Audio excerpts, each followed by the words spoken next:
میں آپ کو دینا چاہتا ہوں کم سے کم اپنی عادت بنائیں کہ سونے سے پہلے 4-5 آیتیں ہی پڑھ لیا کریں، ایک رکوع ہی پڑھ لیا کریں، ضرور پڑھیں۔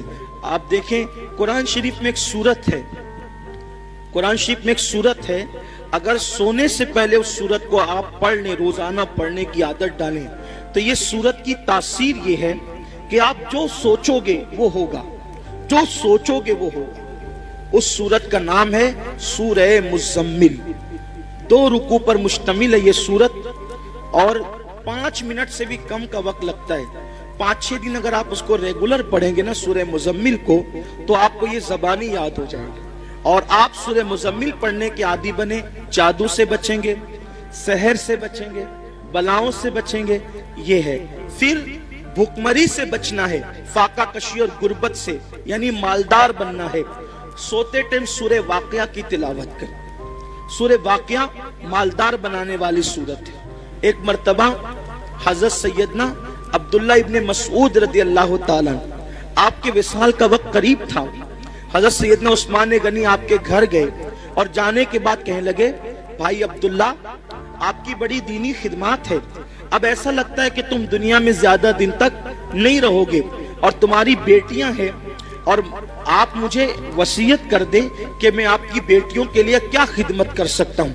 حضرت عبداللہ ابن مسعود اٹھ کر بیٹھ گئے، کہنے لگے عثمان میرے بھائی یاد رکھو، میری بیٹیاں کبھی بھوکی نہیں رہے گی، میری بیٹیاں کبھی فاقے سے نہیں رہے گی، میری بیٹیوں کو کبھی مال کی تنگی نہیں ہوگی، آپ پیسوں کی بات نہ کریں۔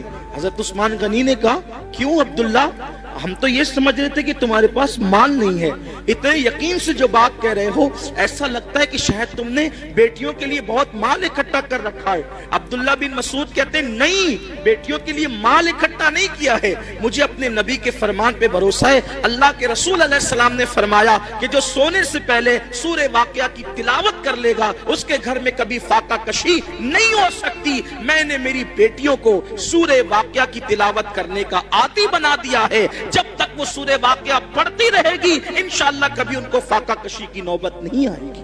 یہ صحابہ کا یقین تھا۔ بہت ساری بچیوں کو رشتے نہیں آتے، سورہ یاسین پڑھے، عصر کے بعد پڑھے، ان کو اچھے رشتے آئیں گے۔ قرآن میں سب ہے لیکن قرآن پڑھنا نہیں چاہتے، تعویذ لینا چاہتے ہیں، تعویذ لینا چاہتے ہیں، وظیفے پڑھنا چاہتے ہیں۔ قرآن سے بڑھ کر کون سا وظیفہ ہے وہ بتائیں نا آپ، قرآن سے بڑھ کر کون سا وظیفہ ہے؟ دیکھو حضور غریب نواز رضی اللہ تعالیٰ جے پال جوگی کے سارے جادو کا جواب صرف ایک آیت سے دیا ہے غریب نواز نے، اس کو آیت الکرسی کہتے ہیں۔ آیت الکرسی سے جے پال جوگی ہار گیا، غریب نواز کے مقابلے میں نہیں آ سکا۔ وہ سورہ فلق سورہ ناس پڑھ کے دم کیجئے، نظر بد ختم ہوگی۔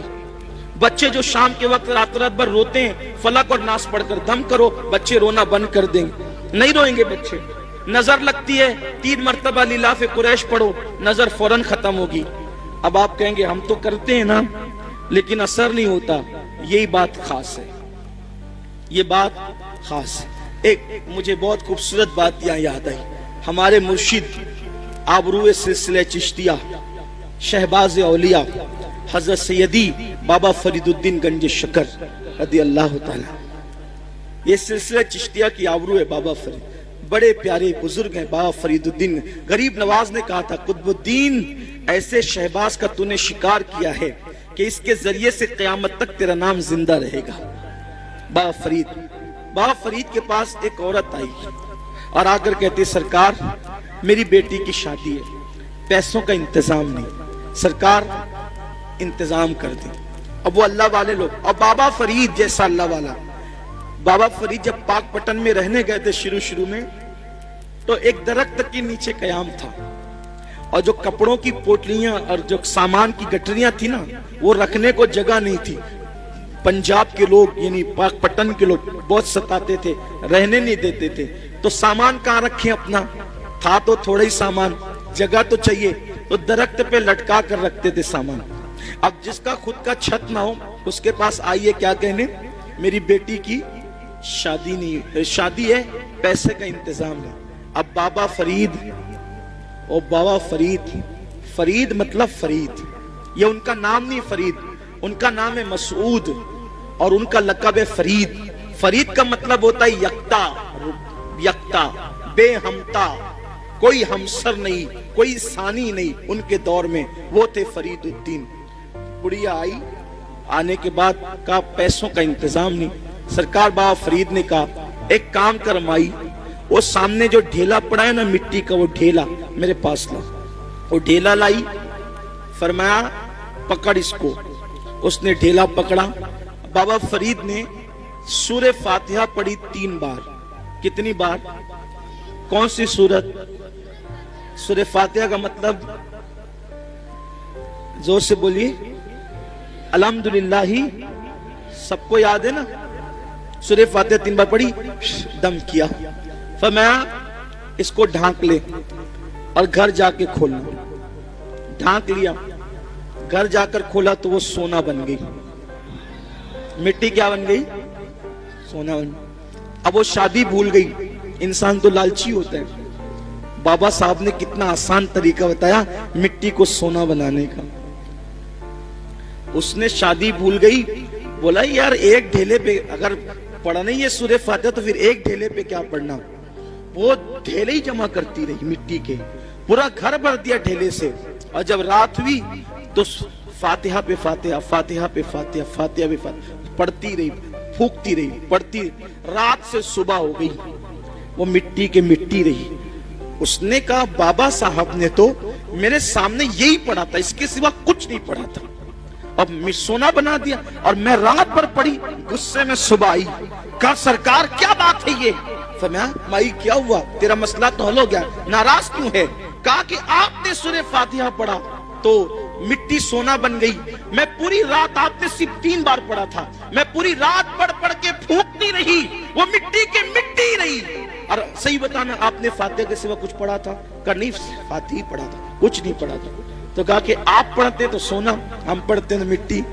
بابا صاحب نے مسکرا کے کہا او مائی فرید جیسی زبان تو لا، فرید جیسی زبان تو لا۔ کسی کو ٹائیفائڈ ہوتا ہے، ٹائیفائڈ کا مرض، چائے پیتا ہے تو کیسی لگتی ہے؟ کڑوی۔ کیسی لگتی ہے؟ بولو چائے کڑوی ہے کہ زبان کڑوی ہے؟ کیا کڑوی؟ آدمی کہتا ہے چائے کڑوی ہے، آدمی کیا کہتا ہے؟ چائے کڑوی نہیں ہے۔ اگر چائے کڑوی ہوتی تو سب کو کڑوی لگتی، تیری زبان کڑوی ہو گئی ہے۔ کیوں؟ کیونکہ تجھے بیماری ہے، بیماری کی وجہ سے تجھے چائے کڑوی لگ رہی ہے۔ ایسے ہی جیسے ٹائیفائڈ والوں کو چائے کڑوی لگتی ہے، ویسے ہمیں گناہوں کا ٹائیفائڈ ہو گیا ہے۔ جس دن یہ گناہوں کا ٹائیفائڈ ختم ہو جائے گا، ہم بھی سورہ فاتحہ پڑھیں گے اور مٹی سونا بنتی چلی جائے گی۔ لیکن کوئی بیماری کے، یہ گناہوں کے ٹائیفائڈ سے نکلے تو صحیح۔